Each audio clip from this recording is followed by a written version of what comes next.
Introduction.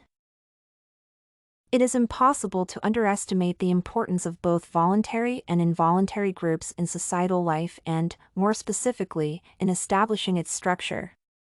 However, the former type seems more advantageous for promoting collective interests, whereas the latter is more effective in addressing issues on an individual level. From this perspective, involuntary groups are better for guaranteeing personal well-being, whereas voluntary associations seem more productive in reaching global targets. It means the formation of one or another type of group should be guided by their intentions and the scope of their plans. Hence, my attitudes towards these two kinds of entities differ. Their creation is conditional upon the presence of varying aims and the effects on specific people or communities while relying on particular values and stability or flexibility of structure and activity in general. Goals.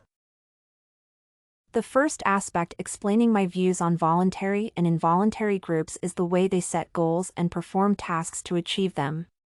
From my standpoint, these processes, supporting the formation of these societal organizations, are explicitly dependent on the initial motives of their members.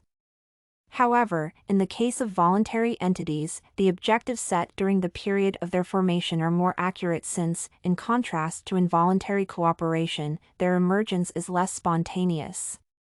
This provision means that the objectives elaborated by these communities are characterized by greater precision, whereas those of involuntary groups might be conflicting with one another.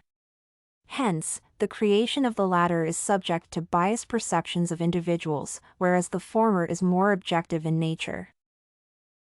Values.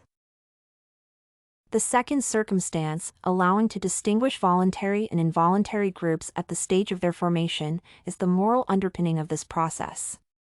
In other words, the values based on these organizations vary, and this difference explains my attitudes toward them. In this situation, the comparison of the mentioned aspects in these two types of entities shows that the voluntary ones guarantee greater awareness of their members in this regard. In contrast to them, involuntary groups might appreciate their shared values, however, they are unlikely to serve as the precondition for their emergence. This fact reflects the priorities of these kinds of communities, which should be taken into account when developing them. Flexibility versus stability. The third condition, which contributes to my idea of distinguishing voluntary and involuntary groups in the process of their creation, is the preference for either flexibility or stability.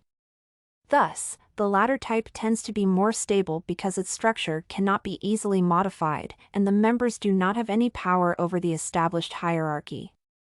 In turn, the former might be more optimal from the perspective of readjusting efforts in the case of an emergency, for example, because the authority is distributed about practicality. In this way, the final factor that supports my varying attitudes towards the foundation of these organizations is their respective adaptability to the evolving conditions of the environment. Conclusion. In conclusion, the main characteristics of voluntary and involuntary groups during their formation contribute to my particular opinion on their processes. It is based on the methods for setting goals for their creation, developing several values underpinning the most critical initiatives, and adopting either a flexible or a stable approach to their activity. Thus, the discussed features explain why the attitudes towards the functioning of these entities vary accordingly. This and many other essays are available at studycorgi.com.